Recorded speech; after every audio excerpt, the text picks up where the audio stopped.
you very much, the Honourable Mark Brantley, Leader of the Opposition in the National Assembly. I would also like to recognise, also as the head table, the Honourable Sam Conda, the Honourable Vance Amory, the Honourable Sean Richards, the Honourable Eugene Hamilton, and of course the Honourable Vincent Byron, Senator in the National Assembly. I want to welcome, in my own way, all representatives of media and media houses, and to thank those media houses which are carrying this press conference live so that the people and residents of St. Kitts-Nevis and those interested party in and around the region and beyond could come up to speed and up to date with respect to the ongoing governance crisis in our beloved land of St. Kitts-Nevis. It is no secret, as the Leader of the Opposition alerted us earlier, that St. Kitts-Nevis is in a season of very prolonged high unemployment and underemployment. We, the majority of the people's representative, cannot turn a blind eye to the hardships of our people who are complaining every day about the high electricity bills, the home mortgages which they cannot pay and cannot afford, and their inability to buy basic food items on their meager wages and salaries. It is not just individuals who are suffering.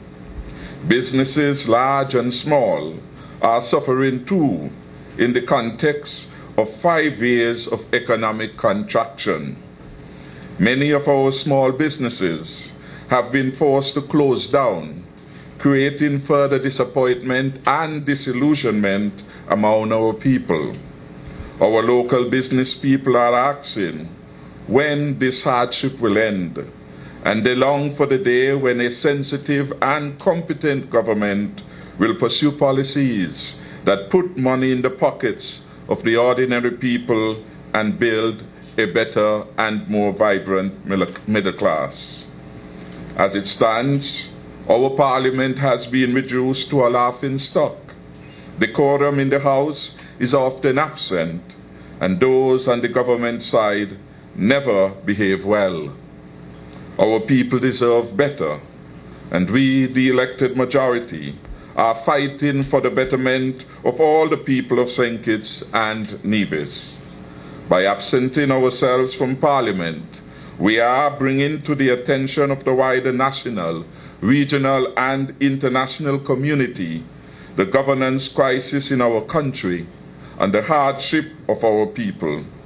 It is our fervent belief that our people deserve better, and they must be given the chance to vote for their betterment and for the betterment of our beloved country.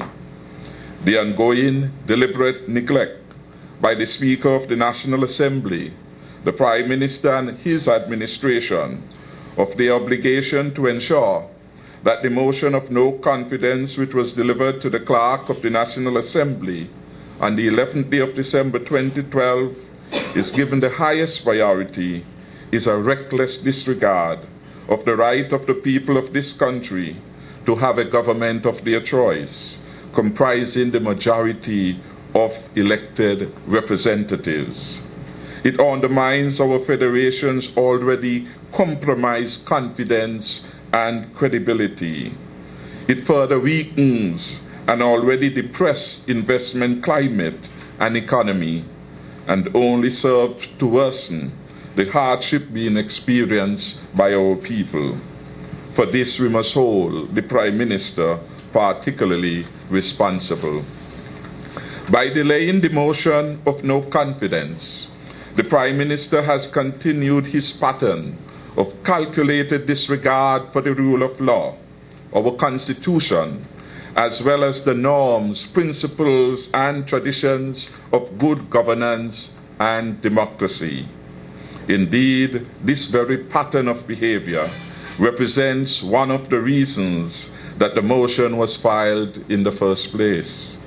Other matters that led to the filing of the motion of no confidence were the Prime Minister's undermining of the ministerial system of government, the lack of prior consultation with the country regarding the land for debt swap, the oppressive electricity rates, the mismanagement of the financial affairs of the country, the unruly parliamentary and, of course, extra-parliamentary behavior of the Prime Minister, even to the point where he will threaten to sell a fellow national. The Senator's bill, the instituting of the Sugar Industry Diversification Foundation, SIDF, and this foundation, we are aware, is being used as an alternative to the Consolidated Fund to receive monies which constitutionally ought to be paid into the Consolidated Fund. And by so doing, the Prime Minister is seeking to insulate the SIDF from parliamentary and audit scrutiny and oversight. And of course, another matter which led to the filing of the motion was the undermining of the electoral system. Motions of no confidence, of course, are not new to our Caribbean region, nor to the Caribbean arena. Motions of no confidence have been filed and have been disposed of with dispatch in Trinidad and Tobago, for example, in Antigua and Barbuda, in Montserrat, in Grenada, in the Cayman Islands, and in Jamaica. Nowhere in the Commonwealth Parliaments have there been such lengthy delays in dealing with such an important instrument of our democracy. And there is absolutely no reason why St. Kitts-Nevis should set the worst example in this regard. The motion of no confidence is a most significant piece of legislative measure. So important it is that only elected members of Parliament can vote on it. These are all significant and weighty matters, and the longer these issues remain unresolved, the greater the suffering and pain for the citizens and residents of St. Kitts-Nevis.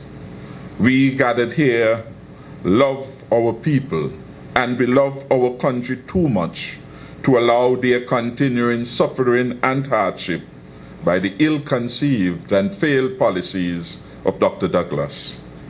In the face of the foregoing, we cannot in this country continue to proceed as if there was no crisis, as if the pain and suffering of our people did not matter. We cannot pretend not to notice the waste or diminution of the talent of our young people who remain idle with their CXC and CAPE certificates, some even with their college and university diplomas, their associates and other degrees. As a consequence, we, the majority of elected representatives in the National Assembly of St. Christopher and Nevis, will not participate in the debate of the 2013 budget scheduled to begin today, April 9th. The majority of the elected representatives consists, for the record, of the Honorable Mark Brantley, Leader of the Opposition and Deputy Premier in the Nevis Island Administration, the Honorable Sam Conda, former Deputy Prime Minister, the Honorable Sean Richards, the Honorable Vance Amory, Premier in the Nevis Island Administration, myself, and of course the Honorable Eugene Hamilton, the Deputy Leader of the People's Action Movement and elected member for St. Christopher 8. We have scheduled this press conference at OTI to stand with the people of this country against the continuing threat to our democracy posed by the Prime Minister and the Speaker of the National Assembly, who have done everything in our view to prevent the motion of no confidence in the government from coming to the floor of the National Assembly with the expedition that it deserves. This ends the press statement on behalf of the elected majority of MPs in the Federal Assembly of St. Christopher and Nevis. Thank you very much.